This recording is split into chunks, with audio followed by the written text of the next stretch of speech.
Okay, so all are there. अब आपका जो है सेकंड चैप्टर हम आज स्टार्ट कर ले सेकंड चैप्टर हम स्टार्ट कर लेते हैं। इसके अंदर काफी छोटे छोटे कुछ ना आप लोग अपने सब्जेक्ट्स चेक कर रहे हो साथ साथ? मैंने बोला था सब्जेक्ट्स चेक कर लेना। किए चेक आप लोगों ने?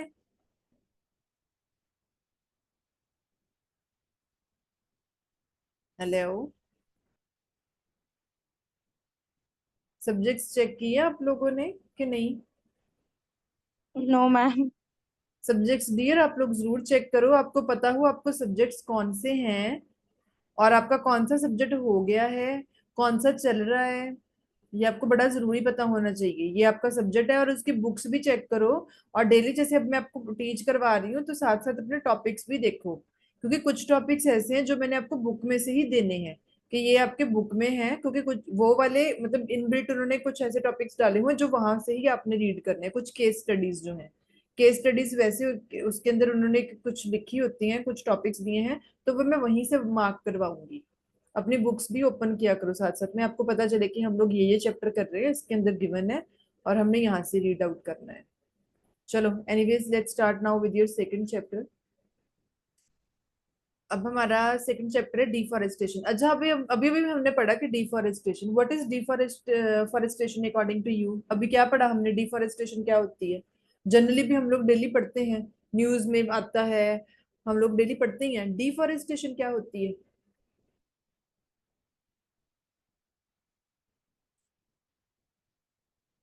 किसी को नहीं पता डिफॉरेस्टेशन क्या होता है? काफी कॉमन सी टर्म है। मैम पेड़ों की कटिंग करना फॉर पर्सनल यूज। हाँ, ह्यूमन एक्टिविटीज के लिए बहुत हाई लेवल के ऊपर जो हम लोग बात करें कि ये जो पेड़ कट किए जा रहे हैं, ठीक है, उसको क्या बोलते हैं? वो आपके पास डिफॉरेस्टेशन है। एक minute, give me second please.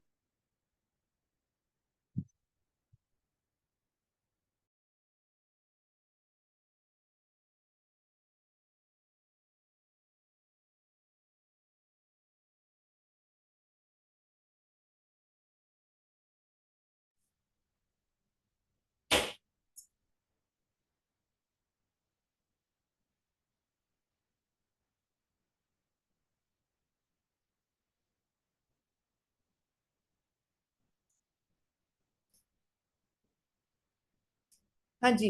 So deforestation, हाँ बिल्कुल सही बताया। जो ह्यूमन एक्टिविटीज के लिए, हम लोग अपने बेनिफिट के लिए या अपने यूसेज के लिए पेड़ों को बहुत बड़े लेवल के ऊपर, बड़े एक रेट के ऊपर हम लोग कट कर रहे हैं डेली डेली, तो वो है क्या है? वो डिफॉरेस्टेशन है। अच्छा, अब इसके अंदर क्या टॉपिक्स है आपके? व्हाट आर दी फॉरेस्ट ना, तो फॉरेस्ट क्या है? सबसे पहले एक टॉपिक है फॉरेस्ट। फॉरेस्ट क्या होता है? सुना ही होगा आपने, क्या होता है फॉरेस्ट? जंगल। हाँ, जंगल। अब आप इसको डिफाइन कैसे करोगे अगर आपको आएगा define forest? What is forest? Ma'am जहाँ पर बहुत ज्यादा पेड़ होते हैं। हाँ, तो यही है, हमने यही पढ़ा। A forest can be defined as a region with a high density of trees. High density, बहुत एक बड़े लेवल के ऊपर जहाँ पे ट्रीज होते हैं उसको हम बोलते हैं वो फॉरेस्ट है। It is the habitat for a variety of living beings. तो ये उनका हैबिटेट है, उनका रहना सहना यहाँ पे कहाँ पे हो रहा है? जंगल में ही होता है। किनका? प्लांट्स का, एनिमल्स का, माइक्रो ऑर्गेनिजम्स का। तो वो सारे जितने भी लिविंग थिंग्स है वो यहीं पे रहते हैं। उनकी मतलब उनका घर यही है। एनिमल्स का देख लो ना, ये जो जितने भी हम बोलते हैं कि जंगली जानवर, तो उनकी ये दुनिया यही है। दिस इज देयर हैबिटेट ना। सो फॉरेस्ट को हम ऐसे डिफाइन कर सकते हैं, forest is a piece of land with many trees. They are important and grow in many places around the world ना। So they are an ecosystem which includes many plants and animals. Many animals live in forest and need them to survive. तो हम यही, आप ये important है उनकी growth के लिए। वर्ल्ड में, पूरी दुनिया में बहुत जगह ट्रीज हैं।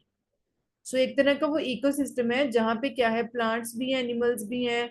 बहुत सारे एनिमल्स जो हैं वो जंगल में रहते हैं, उनको सरवाइव करने के लिए जंगल चाहिए चाहिए। थोड़ा कॉम्प्लेक्स सिस्टम होता है which trees are in the dominant life form. So forest is nature's most efficient ecosystem with a high rate of, ठीक है, photosynthesis affecting both plant and animal system in a series of complex organic relationships. ये मैं सिर्फ आपको just read करवा रही हूँ कि ये चीजें मैंने इसके अंदर डाली हुई है, आप इनको यहाँ से रीड भी कर सकते हो। ये इसके थोड़े थोड़े फंक्शंस है।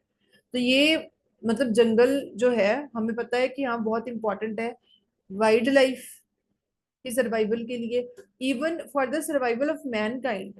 वाइल्ड लाइफ बड़ी इंपॉर्टेंट है, जंगल बड़ी जरूरी है। हम वहां पे रहते नहीं है लेकिन स्टिल हमें जिंदा रहने के लिए इनका सही चलना बड़ा जरूरी है।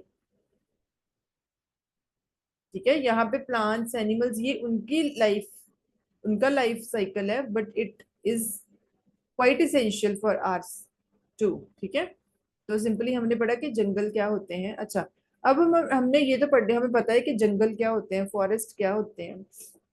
फॉरेस्ट की तरफ से हमें कौन कौन सी मतलब सर्विसेज प्रोवाइड करवाई जाती है, हमें यहाँ से क्या क्या मिलता है बेसिकली। पहले आता है प्रोविजनिंग सर्विसेज। प्रोविजनिंग सर्विसेज कौन सी हैं, हमें यहाँ से क्या क्या मिलता है? Food, clean water, fuel, timber, other goods. बहुत सारी ऐसी चीजें हैं जो यहाँ से जंगलों से पेड़ पौधे लेके बनाई जाती हैं, हमें ऐसी सर्विसेज यहाँ से मिलती है। रेगुलेटिंग सर्विसेज, हमारी लाइफ की रेगुलेशन के लिए फॉरेस्ट आर क्वाइट बेनिफिशियल और important. Climate, water, disease regulation, ठीक है, पॉलिनेशन, तो ये सारा कुछ हमें यहीं से मिलता है। सपोर्टिंग सर्विसेज, सॉइल कहाँ से बन रही है, न्यूट्रिएंट साइकिल क्या है, ये सारा कुछ मतलब जो ये साइकिल चल रहा है वो कहाँ, वो इसकी इसका बेस क्या है, फॉरेस्ट ही है। कल्चरल सर्विसेज भी है, ठीक है, एजुकेशनल, एस्थेटिक, कोई कल्चरल हेरिटेज वैल्यूज, रिक्रिएशन, कोई टूरिज्म है। तो ये सारी चीजों का बेस क्या है, मतलब हमें कहाँ से मिलते हैं, ये फीचर्स किसके हैं, ये फॉरेस्ट के फीचर्स हैं, जंगलों के फीचर्स। उसके बाद हमारे पास आता है नेक्स्ट टॉपिक क्या है, over exploitation of forest resources. Over exploit, ज्यादा एक्सप्लॉयट कर रहे हैं। अब देखो हम लोग बहुत ज्यादा किसी चीज को आप यूज करोगे तो वो ओवर एक्सप्लॉयट हो जाती है। फॉरेस्ट के जो रिसोर्सेज हैं, फॉरेस्ट के अंदर जो चीजें हैं उनको हम बहुत ज्यादा हायर लेवल के ऊपर यूज करते हैं, वो ओवर एक्सप्लॉयटेशन हो रही है। वो कहते हैं कि forest are over exploited when they are logged at a rate faster than reforestation takes place. Deforestation ज्यादा है, रिफॉरेस्टेशन कम है। पेड़ इतने रेट के ऊपर जो है वो काटे जा रहे हैं, इतनी इतनी स्पीड के साथ वो उगाए नहीं जा रहे जिस स्पीड के साथ उनको कट किया जा रहा है। So reforestation competes with other land uses like food production है, livestock grazing है, living space for the further economic growth है। तो इसको compete करना पड़ता है इन सब चीजों से। Historically, utilization of food products including timber fuel have played a key role in human societies comparable to their roles and water cultivable land। तो बेसिकली हमें ये पता होना, ओवर एक्सप्लॉयटेशन भी किस चीज की वजह से हो रही है। हर चीज का रीजन अगर मैं बताऊं ना, अगर हम लोग हर चीज से ये जो एनवायरनमेंट के साथ जो छेड़छाड़ हो रही है, ट्रीज कट हो रहे हैं, जो भी हो रहा है, ये सारे इनका सबसे बड़ा रीजन क्या है, हम लोग हैं, हमारी डिमांड्स हैं। हमें इकोनॉमिक, देखो हमें पैसा चाहिए, हम लोग इंडस्ट्रीज स्टेब्लिश करते हैं, पेड़ कट डाउन कर रहे हैं, इंडस्ट्रीज बना रहे हैं। हमें इवन आजकल अगर हम बात करें ना, आजकल अपने बेनिफिशियर के लिए इंसान जो हैं वो जानवरों तक को बेचते हैं, तो वो भी वाइल्ड लाइफ खराब हो रही है। बहुत सारे ऐसी एनिमल्स हैं जो खत्म हो रहे हैं दुनिया में। लोग क्रोकोडाइल्स को बेचते हैं, उनकी स्किन से, उनके टीथ से ऐसे प्रोडक्ट्स बनते हैं।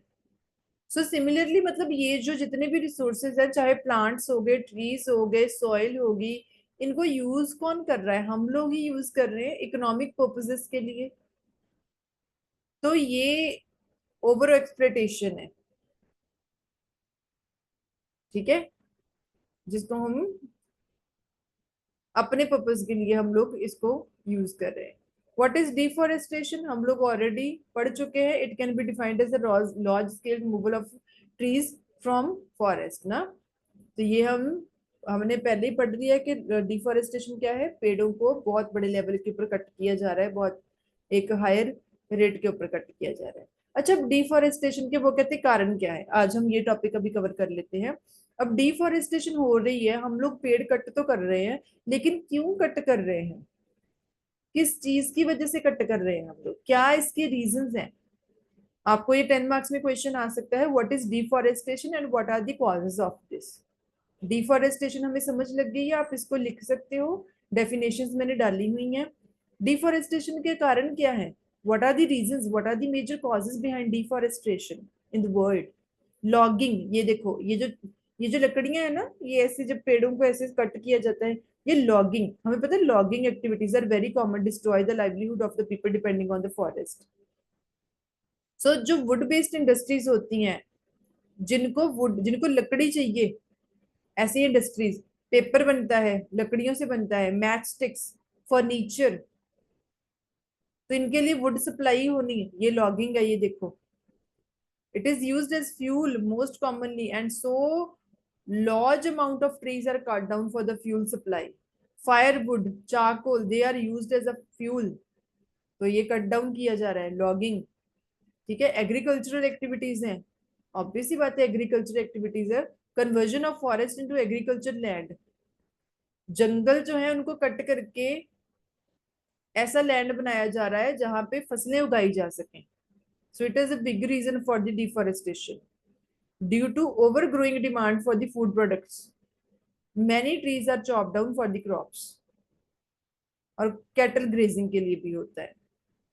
तो agricultural activities is the second cause for deforestation. उसके बाद अगर हम बात करें mining, oil, mining of coal, इन सब चीजों के लिए भी हमें बहुत अमाउंट के ऊपर फॉरेस्ट का जो होता है वो लैंड चाहिए होता है। कंस्ट्रक्शन ऑफ रोड्स, उसके लिए इनको कट किया जाता है। ठीक है, waste that comes out from mining pollutes environment and affects the nearby species. Yes, जो वेस्ट आती है इन सब एक्टिविटीज की वजह से, वो एनवायरनमेंट को पॉल्यूट करती है, और जो वहां पे स्पीशीज होते हैं, एनिमल स्पीशीज, उनकी लाइफ को डिस्टर्ब करती है, ये भी एक रीजन है।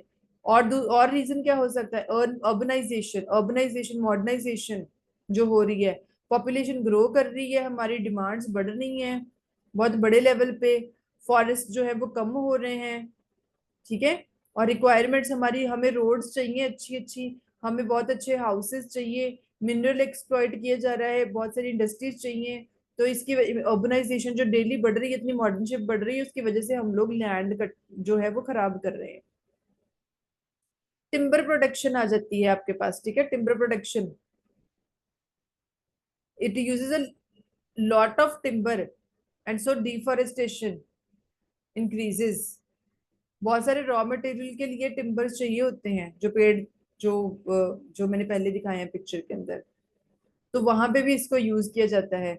फॉरेस्ट फायर, हाँ बहुत सारे, अगर आप देखो ना, कुछ कंट्रीज ऐसी हैं जहाँ पे फॉरेस्ट के अंदर फायर लगा दी जाती है, आग जो होती है वो चलती है।